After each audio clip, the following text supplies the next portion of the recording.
Hey, my YouTube friends. Back to work on the 75 Nova. Now, I took about 2 days off from working on the car. My regular job has been pretty busy, so I've been a little too tired when I get home. And then it got cold again. It was like 70 degrees the other day, and now it's down in the 40s. It's crazy weather here in Pennsylvania. And then tomorrow they're calling for snow. And Saturday they're also calling for snow and rain, which there is a swap meet that I want to go to down in Maryland. So I missed it last year because of the snow, and I missed it 2 years prior. That is 2 consecutive years because of COVID. So it's been a while since I've been to that show. I really want to make it. But last time I was finishing up the floor in the Nova. And I think what I need to do is I'm going to slide the bench seat out of the car, because I think there might be one other small area that I need to patch. And then I'm going to wire brush all the floor to get any rust off and go ahead and get some rust converter down. So I'm going to work on that here today. All right, I need to clean some of this out of here. You may have noticed at the beginning of this video and the last video that the Nova on the lift is sitting up in the air. And the reason that is every time I work on the car, after I'm done, I have to put the lift up so I can pull the Pontiac in, because that's where it gets parked at each night. Because of the amount of space that I have, or should say the lack thereof, because I have too many project cars, I have to stack everything in order to get it all in. But that's a good problem to have, I believe. All right, see if I can slide this out of here. Hopefully I didn't hurt any of my gauges up there.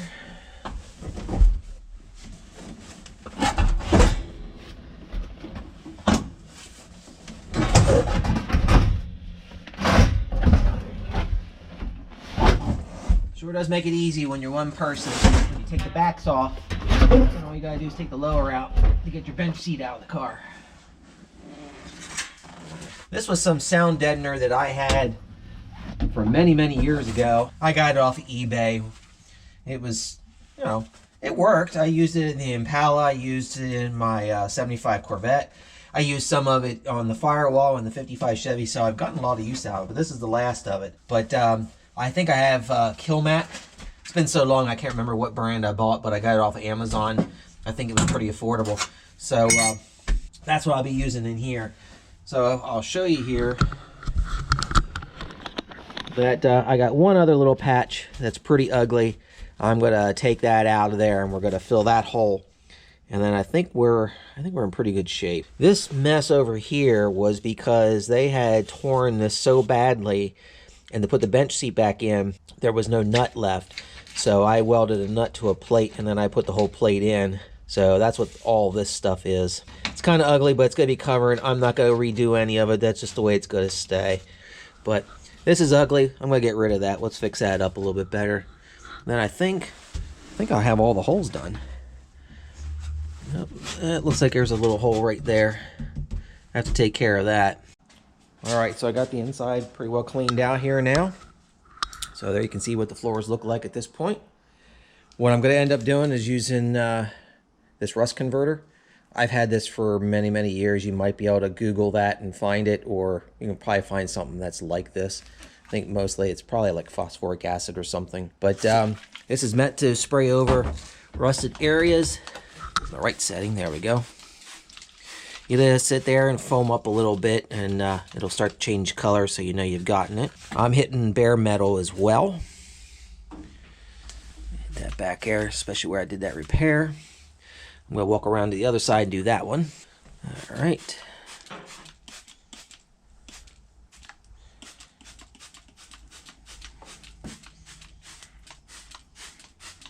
You want to be careful about getting this stuff like on concrete. It will leave stains. So I have, since there's a hole right here, there's cardboard laying down there on the floor. So I won't have to worry about that. Okay. Yeah, before I inhale any more of that, should probably get my head out of there and let that sit there for a little while. You can see on the bright metal the stain that we got, but you'll see the same thing with the rust. If I recall, the rust will turn black, but the metal will kind of get that white look, the bare metal. Well, it's been about 10 minutes. It's starting to do some conversion. I'm starting to see some color changes. So I'm going to let this sit. It says on the instructions for about a half an hour. So in the meantime, what I think I'm going to end up doing is cleaning out the trunk, because one of the other things on my list is to replace the package tray because it's been cut out. In fact, I'll have to dig out the one that I got for replacement out of the junkyard, because I'm going to end up grafting that in. But to do that, I'm going to actually have to remove the back window. But I'm going to get everything out of the trunk a while, so that way that's taken care of, and then maybe work on the back window. Probably not tonight, but at least I'm going to get the back of the trunk cleaned out. Also, I was talking about the rust converter or rust stabilizer paint. This is it. I've had it for, oh my gosh, since the Impala, probably about 15 years. So yeah, it's a little beat up. And apparently I was trying to get a better seal by sandwiching part of a rubber glove in there. So I'll be really curious to see how that worked out, if it's hardened up or not. Doesn't feel like it wants to move. It feels like a lot of weight right at the bottom. So I'm not going to hold my breath on that. I doubt that's going to be any good. So let's go ahead and work on getting the trunk emptied out here. So this is that trunk lid that I got off that Phoenix also. That was some time back. And it was hit right in here when it was probably in the junkyard. It was pushed in there. So it still fits a little bit tight. If I hold it up and you look at down that seam, how nice and straight down it is. This one still has a little bit of a curve in it, so I still have a little bit more work. But the original one, all this area was rotted out. And that's typical with Novas. And this one here is in really good shape. It was a little beat up in here because apparently the lock was busted and someone was trying to pry in. And so I got that to at least work. So the trunk actually does, it actually is secure. I have no problem with it working. But there it is. So let's see what I've been storing in here. This is dash vents. They are a little faded, but they're just gonna get painted black, and I think they'll blend in pretty well.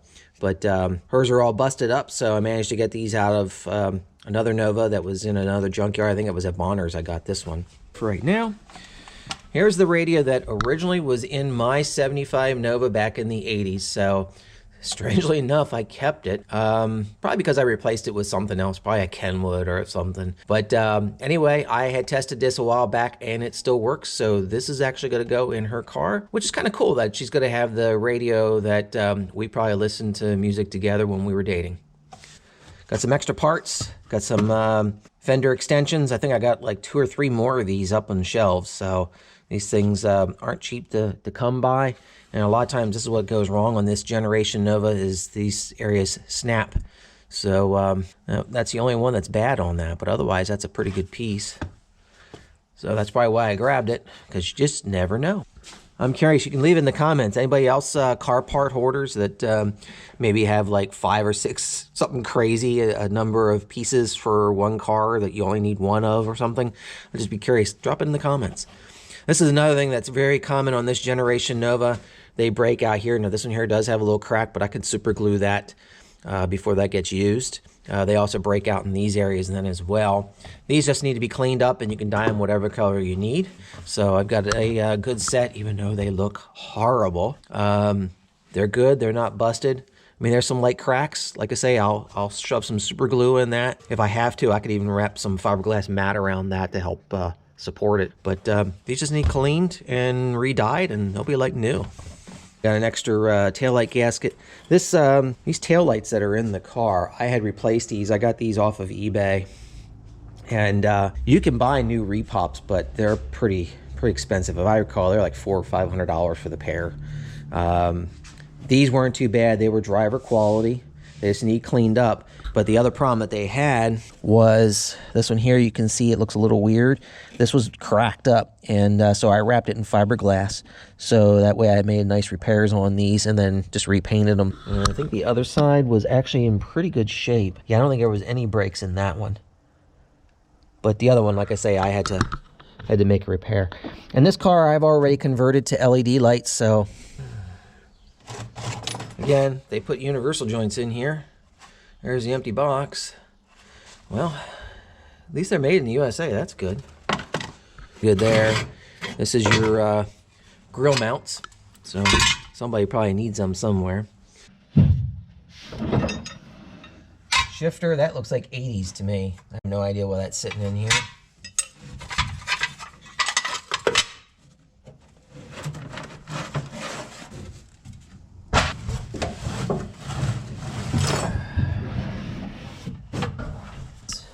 trunk floor is actually in good shape. There is no rot in this trunk floor. I bet you there's a lot of guys with 4th gen that are jealous of that. There's the trunk all cleaned out. Did find a little bit in here. There are a couple small holes. So I don't know, those look like someone had drilled something. Who knows? It could have been when they had air shocks on it or something stupid. In line, so that's kind of weird.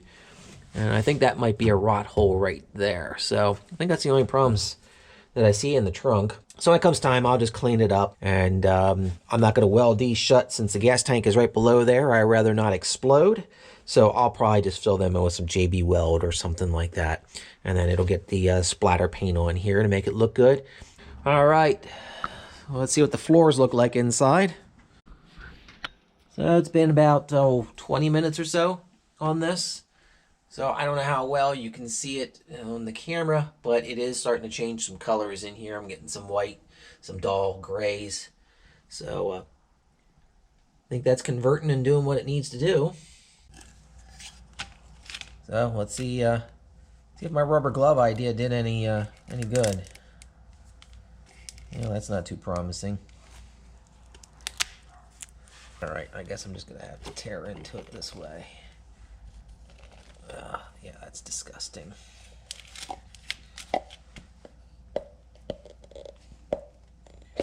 I would say nope.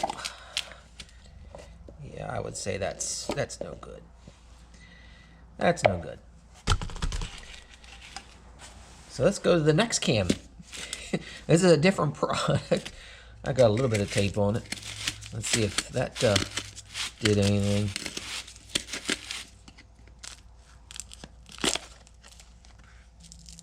Boy, I really got carried away. I got plastic over it and everything. Now let's see. Ooh, that's nice and hard. Let's see if we can pop through it. Maybe there's something underneath of it. Get out of there. There we go. It's good down inside.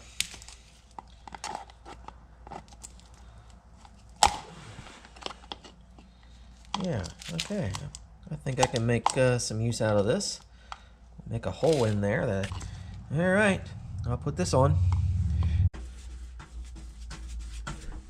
So just getting these floors coated. I got the other side already taken care of. But get these all sealed up. Give this a couple days to dry, and then I can put the sound deadening down.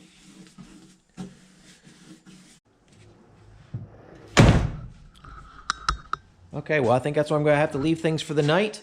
Again, this weekend, I'm planning on going to a swap meet, although depending on the weather, I might not be able to get out. If the weather isn't too favorable, then I'll probably be working in the garage on this and probably knock a lot of stuff off the list. I gotta do seam sealer. That's one of the things I forgot. I gotta do some seam sealer in this. So that's gonna need time to dry. So I won't be able to get the sound deadener down until after that's set up. So I could go to that back window and start working on that package tray. So that may end up being what I end up doing next on this project. Hope you're enjoying the series on the Nova. I'm going to continue to try and upload videos on a regular basis to keep giving you updates on what's going on. Again, my goal is to try and get this in paint by the first weekend of May. If you're not a subscriber, please hit the subscribe button. Those that have been subscribers and continue to comment, I greatly appreciate it. I love the encouragement. I love talking to people, meeting new people. This has been a great experience, so I'm really happy doing this. And as always, thanks for watching.